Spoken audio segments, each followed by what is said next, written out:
பொதுவாவேங்க தேர்தல் நெருங்கிட்டாலே புதிய புதிய கட்சிகள்லாம் உதயமாகும். அதுக்கு மறுபடியும் ஒரு உதாரணமாகியிருக்கு இந்த 2026 சட்டமன்ற தேர்தல். புதிதாக கட்சிய தொடங்கியிருக்காங்க வி.கே. சசிகலா. கிட்டத்தட்ட ஒரு 9 ஆண்டுகள் கழித்து மௌனத்த சுத்தி இருக்கிற அந்த மௌனத்த உடைச்சிருக்காங்க. தன்னை சுற்றி இருக்கக்கூடிய அந்த ரகசியங்கள்லாம் உடைச்சிருக்காங்க.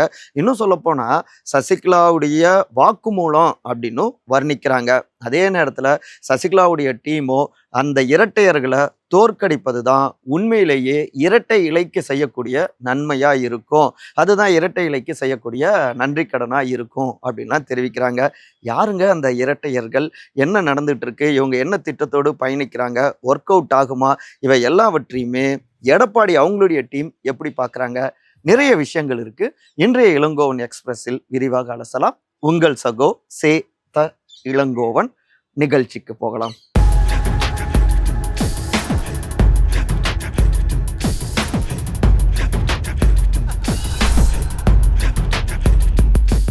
உயிருக்கு ஆபத்து, தர்ம யுத்தம், சிறைக்குள் சதிகள், சசிகலாவின் 5 சரவெடிகள், எடப்பாடிக்கு இறுகும் பிடி. அட்லாஸ்ட் பசுமன் மண்ல இருந்து புதிய கட்சியை தொடங்கியிருக்காங்க திருமதி வி.கே. சசிகலா. விரைவில் கட்சியுடைய பெயரை அறிவிக்க போறேன் அப்படின்னு சொல்லியிருக்காங்க.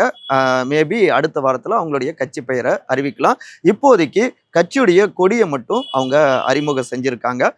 முன்னாள் முதலமைச்சர் மறைந்த செல்வி ஜெயலலிதா அவர்களுடைய பிறந்த நாள் February 24 தான் இந்த புதிய கட்சியும் அவங்க தொடங்கியிருக்காங்க. கட்சி கொடியில பார்த்தோம்னா பேரறிஞர் அண்ணா அவர்கள், எம்ஜிஆர் அவர்கள், ஜெயலலிதா அவர்கள் 3 முன்னாள் முதல்வர்களுடைய படமும் இடம் பிடிச்சிருக்கு.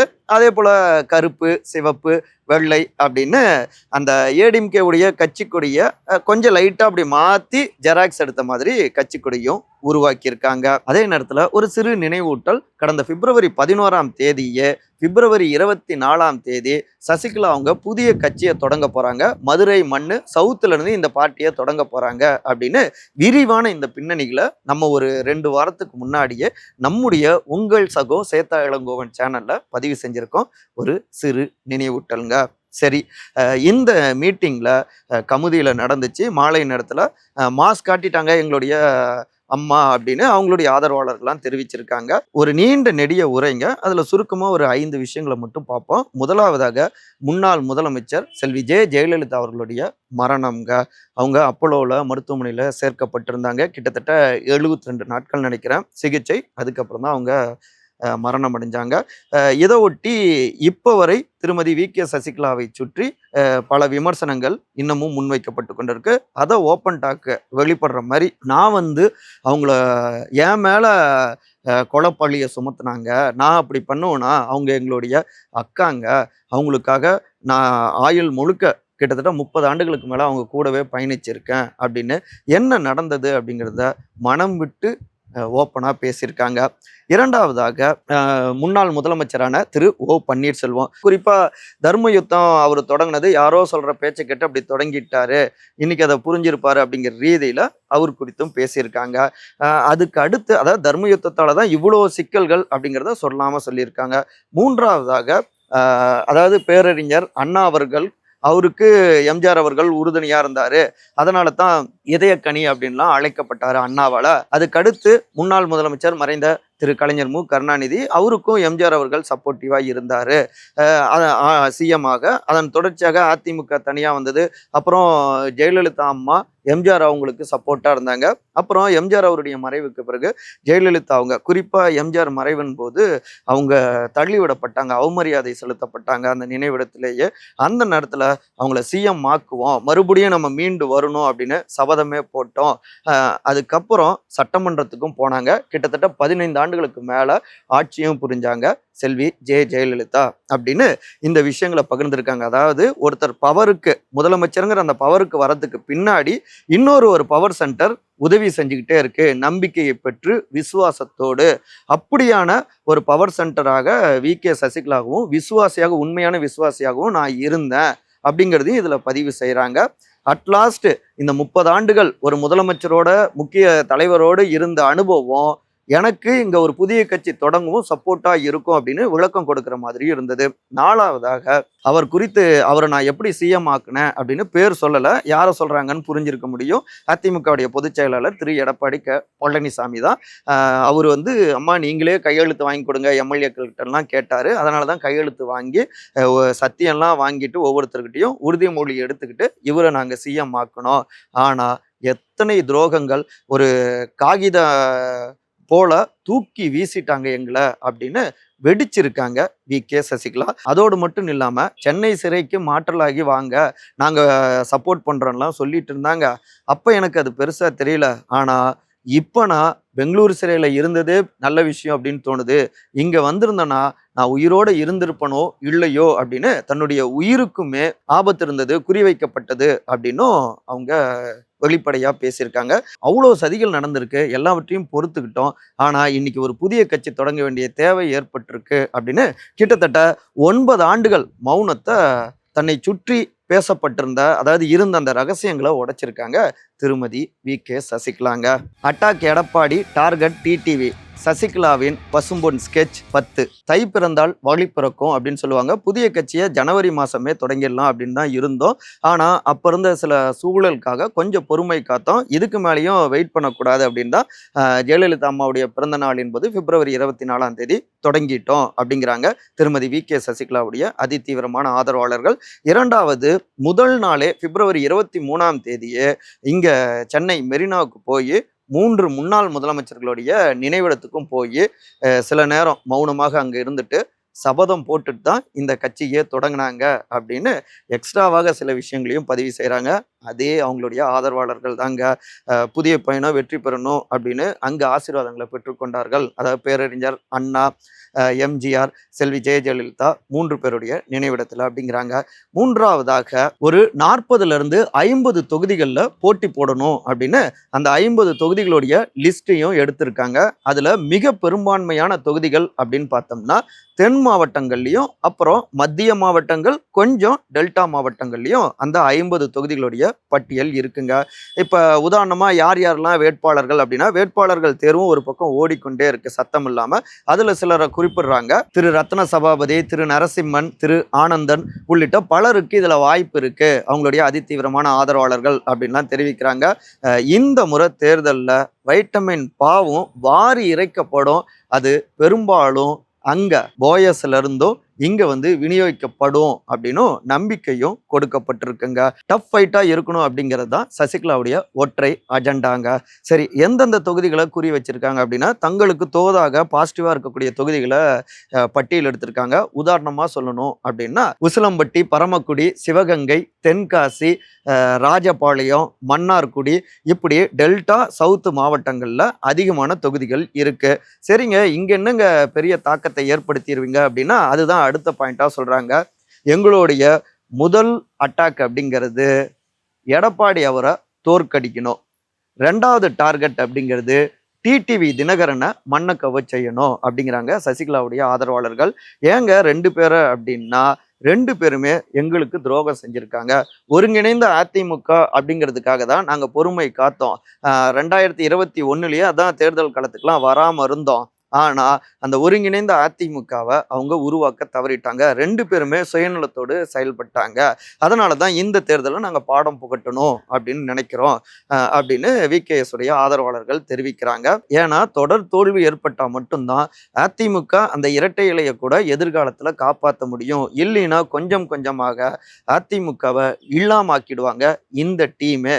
ஸோ இந்த தேர்தலில் இவங்களுக்கு பாடம் புகட்டணும் தான் இந்த பிளானை நாங்க பண்ணியிருக்கோம். இப்ப திரு டிடிவி தினகரன் நாங்க டார்கெட் பண்றோம் அப்படின்னா அமமுக போட்டியிடுகின்ற அந்த தொகுதிகளில் எங்களுக்கும் கணிசமான வாக்கு வங்கி இருக்கு அப்படின்னு தான் அர்த்தம். போன தேர்தலையே எங்களுடைய ஆதரவாளர்கள்லாம் போடாமல அவங்க அவ்வளோ வாக்குகள் பெற்றிருப்பாங்க அப்படின்னு குறிப்பிடுறாங்க. அதுலதான் அவங்க கோடிட்டு காட்டுற மாதிரி இப்ப உசிலம்பட்டி அப்படின்னு எடுத்துக்கிட்டோம்னா கிட்டத்தட்ட அமமுகவில் அப்ப திரு மகேந்திரன் 55,491 வாக்குகளை பெற்று இருக்கிறார். அப்ப ஏடிஎம்கே வெற்றி அடைஞ்சிருக்கு. இப்ப அவரு அதிமுகவில் இணைஞ்சாலும் அங்க அமமுகவா அதிமுகவா அப்படின்னு ஒரு போட்டி இருக்கு. அங்க நாங்க போய் களமாட போறோம். அதே போல காரைக்குடி அப்படின்னு எடுத்துக்கிட்டோம்னா காங்கிரஸ் வெற்றி அடைஞ்சிருக்கு. டிஃபரன்ஸ் பார்த்தோம்னா 21,589 வாக்குகள். அதே நேரத்துல அமமுகவுடைய திரு பாண்டி அவரு 44,864 வாக்குகளை பெற்றிருக்கிறார். 21.12%. இப்ப காரைக்குடியில அமமுக போட்டிட்டா அங்க நாங்க போய் இறங்கி வேலை பார்ப்போம். அப்புறம் மன்னார்குடி எடுத்துட்டோம்னா திரு எஸ் காமராஜ் போன முறை கிட்டத்தட்ட 40,000க்கும் மேற்பட்ட வாக்குகளை பெற்றிருக்கிறார். அங்க டிஃபரன்ஸே பார்த்தோம்னா 37,000 வாக்குகள் வித்தியாசத்துல தான் திரு டிஆர்பி ராஜா ஹேட்ரிக் வெற்றியும் அடைஞ்சாரு. அது மட்டும் இல்லாம அமைச்சராகவும் இந்த முறை ஆனாரு. அங்க அமமுகவுக்கு தான் சீட் ஒதுக்கப்படும் அப்படின்னு தகவல்கள் வருது. அங்கேயும் எங்களுக்கு கணிசமான வாக்குகள் இருக்கு. அங்க இறங்கி நாங்க போய் வேலை பார்க்குறப்ப அவர்களுடைய வெற்றி பறிபோகும். நாங்க இன்னும் முயற்சி செஞ்சா நாங்கள் வெற்றியும் அடைவோம். அது எங்களுக்கு நம்பிக்கை இருக்கு. இன்னொரு பக்கம் பார்த்தோம்னா நன்னிலமும் எடுத்துப்போமே, திரு ஆர் காமராஜ் அவரு முன்னாள் அமைச்சர். அவரு கிட்டத்தட்ட 4,424 வாக்குகள் வித்தியாசத்துல தான் போன முறை வெற்றி அடைஞ்சிருக்காரு. இப்ப இந்த தொகுதிகள்லாம் நாங்க இறங்கி வேலை பார்த்தோம்னா அவங்களுடைய வெற்றி நிச்சயமா பாதிப்படையும். அப்புறம் ராஜபாளையம் எடுத்துக்கிட்டோம்னா டிஎம்கே வெற்றி அடைஞ்சாலும் வெறும் 3,898 வாக்குகள் வித்தியாசம் தான். பரமக்குடி எடுத்துக்கிட்டோம்னா 13,285 வாக்குகள் வித்தியாசத்தை தான் திமுக வெற்றி அடைஞ்சிருக்கு. முதுகுளத்தூர்ல வெறும் 20,721. அதே நேரத்தில் அமமுக அங்க 19,699. தென்காசி எடுத்துக்கிட்டோம்னா காங்கிரஸ் கட்சி வெறும் 370 வாக்குகள் வித்தியாசத்துல தான் வெற்றி அடைஞ்சிருக்காங்க. அதே நேரத்துல அங்க அமமுக 9,944 வாக்குகளை அவங்க அறுவடை செஞ்சிருக்காங்க. இவங்க வலுவா இருக்கக்கூடிய பிரதேசங்கள் அவங்கள விட அதிகமாகவே நாங்க வலுவாக இருக்கோம் அப்படிங்கிறதுக்கு இது ஒரு சாட்சிங்க. அது இந்த 2026ல நிரூபணம் ஆகும். விடவே மாட்டோம் அந்த 2 பேரையும் அப்படின்னு அடிச்சு பேசுறாங்க வி.கே. சசிகலாவுடைய அதி தீவிரமான விசுவாசிகள். அப்புறம் இதெல்லாம் சாத்தியப்படுத்துறதுக்காக பல ரிட்டையர்டு ஐஏஎஸ் அதிகாரிகள், ஐபிஎஸ் அதிகாரிகள்லாம் ஸ்கெட்ச் போட்டு அங்க கிரவுண்ட்ல இப்ப இருந்தே வேலை பார்க்க தொடங்கிட்டாங்க. இதுவும் நிச்சயமா ஒரு இம்பாக்ட் கொடுக்கும், ஒரு தாக்கத்தை ஏற்படுத்தும். இது மட்டும் இல்லாம சமுதாய ரீதியிலாக தாம் புறக்கணிக்கப்பட்டிருக்கோம் அப்படின்னும், இன்னும் சொல்ல போனா அமமுக துரோகம் செஞ்சுட்டு அதே கூட்டணியில பழனிசாமி நான் தோற்கடிப்பேன், அவர் இருந்தா நான் அங்க போக மாட்டேன், அவரை சிஎம் ஆக்க மாட்டேன் அப்படின்லாம் சொல்லிட்டு அந்த கூட்டணிலேயே போய் சேர்ந்துட்டதால அவங்களையும் துரோகியா பாக்குறாங்க. ஸோ சமுதாய ரீதியிலாக முக்குளத்தூர் சமூக மக்களுடைய ஆதரவை இந்த பக்கம் திருப்புவாங்க. அது இருக்கு வி.கே. சசிகலாவுக்கு. அது இந்த முறை தேர்தலில் வாக்குகள்ல எதிரொலிக்கும் அப்படின்னு பட்டியலிடுறாங்க வி.கே.எஸ் உடைய ஆதரவாளர்கள். எங்களுடைய ஒரே அஜெண்டாங்க, பழனிசாமி டிடிவியோடைய டீமை டேமேஜ் பண்ணணும். அதை இந்த தேர்தலில் சாத்தியமாக்குவோம். எந்த அளவுக்கு நம்பிக்கையை நாங்கள் சொல்கிறோன்னா, இந்த 24ஆம் தேதி மீட்டிங்லேயே கமுதி மீட்டிங்லேயே பார்த்தோம்னா பலர் டிடிவி தினகரன் ஒழிக அப்படின்னும் முழக்கமிட்டாங்க. இதெல்லாம் சின்ன சின்ன உதாரணங்கள். சரிங்க, இப்படிலாம் எழுதி வச்சு கணக்கு எவ்வளோ வேணாலும் சொல்லலாம். களத்துல செயல்ல என்னங்க சரக்கு இருக்கு, சும்மா பேசிட்டு இருக்க கூடாது அப்படின்னு ஓப்பனாகவே கேள்வியை முன் வச்சோம். நாங்க சும்மா சொல்ல கிடையாது அப்படின்னு சில புள்ளிவரங்களையும் அவங்க அடுக்குறாங்க. இப்ப தெற்கு மாவட்டம் எடுத்துக்கிட்டோம்னா, மண்டலம் எடுத்துக்கிட்டோம்னா மதுரை டு தென்காசின்னு வச்சுக்கோங்களேன். கிட்டத்தட்ட 58 தொகுதிகளில் திமுக 40 வென்று இருக்கு. வெறும் 18 தொகுதிகளை மட்டும்தான் அதிமுக கூட்டணி போன முறை வெற்றி அடைஞ்சிருக்காங்க.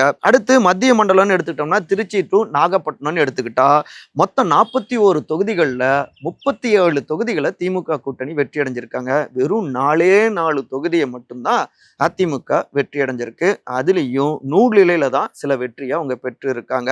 ஸோ இந்த இடத்துல எல்லாம் நாங்கள் இறங்கி வேலை பார்க்குறப்ப நிச்சயமா இதை விட மோசமான பின்னடைவை அந்த இரட்டையர்கள் டீம் சந்திப்பாங்க. 99 தொகுதிகளில் இந்த 2 மண்டலத்திலையும் கிட்டத்தட்ட 77 தொகுதிகளை திமுக அறுவடை செஞ்சிருக்கு. இந்த முறை இன்னும் மோசமான தோல்வியை இந்த இரட்டையர்கள் சந்திப்பாங்க அப்படின்னு அடிச்சு பேசுறாங்க வி.கே.எஸ் அவங்களுடைய ஆதரவாளர்கள். நம்பிக்கையோட பயணிக்கலாம், ஆனா நம்பிக்கை எல்லாமே வெற்றியா மாறுமா அப்படிங்கிறது மக்களுடைய கையில தான் இருக்கு. சரி, இது எல்லாவற்றுக்கும் எதிராக என்ன திட்டமிட்டிருக்காங்க திரு எடப்பாடி அவர்களுடைய டீம்? கண்டுக்காதீங்க, எடப்பாடி போட்ட கட்டளை. ஏங்க, வெறும் 0.1% ஆதரவு இருக்கிறவங்க குறித்தெல்லாம் நாங்க பெருசா ரியாக்ட் பண்ணிக்க தேவையில்ல.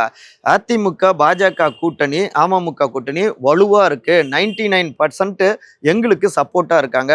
நாங்க தான் வெற்றி பெறுவோம். எங்களுக்கு எதையும் சாராதவங்க ஆதரவு கொடுக்கணும் அப்படின்னும், அவங்க பதர்கள், அவங்களால ஒன்றும் பண்ண முடியாது அப்படின்னு டைரக்டாகவே திருமதி வி.கே. சசிகலா அவங்களுடைய புதிய கட்சியை அட்டாக் பண்ணி பேசியிருக்காரு அமமுகவுடைய பொதுச் செயலாளர் திரு டிடிவி தினகரன். அதே நேரத்துல அதிமுகவுடைய ரியாக்ஷன் என்ன அப்படின்னு கேட்டா, கவுண்டர் என்ன அப்படின்னு பார்த்தா, யாரும் எதையும் பேசாதீங்க, பெருசா கண்டுக்காதீங்க அப்படின்னு அதிமுகவுடைய பொதுச் செயலாளர் திரு எடப்பாடி பழனிசாமி அவர்கிட்ட இருந்து உத்தரவு வந்திருக்கு அப்படின்னா தகவல்ங்க. ஏன்னா அவங்களுக்கான பதிலடிகளை டிடிவி தினகரன் அவரே கொடுத்துருவாரு. அவங்க 2 பேருமே மோதிக்கிறதுங்கிறது இன்னொரு பக்கம் நம்ம பக்கம் அவங்க வரமாட்டாங்க, கவனம் செலுத்த மாட்டாங்க. நாம நம்ம ரூட்ல பயணிச்சுக்கலாம் அப்படின்னு எடப்பாடி பிளான் பண்றாரு அப்படிங்கிறாங்க. அதே நேரத்துல முன்னாள் அமைச்சரான திரு KP முனுசாமி பிப்ரவரி 26ஆம் தேதி ஓப்பனா சசிகலாவை அட்டாக் பண்ணி பேசியிருக்காரு. கட்சியோட ரத்தத்தை உறிஞ்சி கோடிக்கணக்குல சொத்துக்கள் சேர்த்த குடும்பங்க அவங்க. இன்னைக்கு எடப்பாடியார் மீது கொலைப்பழிய சுமத்திக்கிட்டு இருக்காங்க. இது கொஞ்சம் கூட நியாயம் கிடையாது அப்படின்னு கடுமையான கண்டனங்களை பதிவு செய்யறாரு. மேலும் தர்மம் தன்னுடைய வேலையை செஞ்சதால தான் அவங்க சிறைக்கும் போனாங்க அப்படின்னு சசிகலாவை குறிப்பிட்டு பேசுறாரு KP முனுசாமிங்க. அதெல்லாம் ஓகேங்க, அந்த சிறைக்கு போனதெல்லாம் அந்த கேஸ்ல A1 யாரு? அப்ப அவங்களையும் சேர்த்து ஒரு அட்டாக் பண்றாரா? செல்வி ஜெயலலிதா அவர்கள் முன்னாள் சிஎம் அப்படின்னு சசிகலாவுடைய ஆதரவாளர்கள்லாம் பதில் கவுண்டர் கொடுத்துட்டு இருக்காங்க.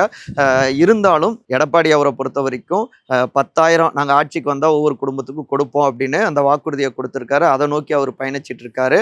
அந்த பிளான்கள் எல்லாவற்றையுமே நம்ம அடுத்த காணொலியில் விரிவாக நம்ம பேசலாங்க. இதுதான் சமகாலத்துடைய அரசியல் பரபரப்பாக இருந்துட்டு இருக்கு.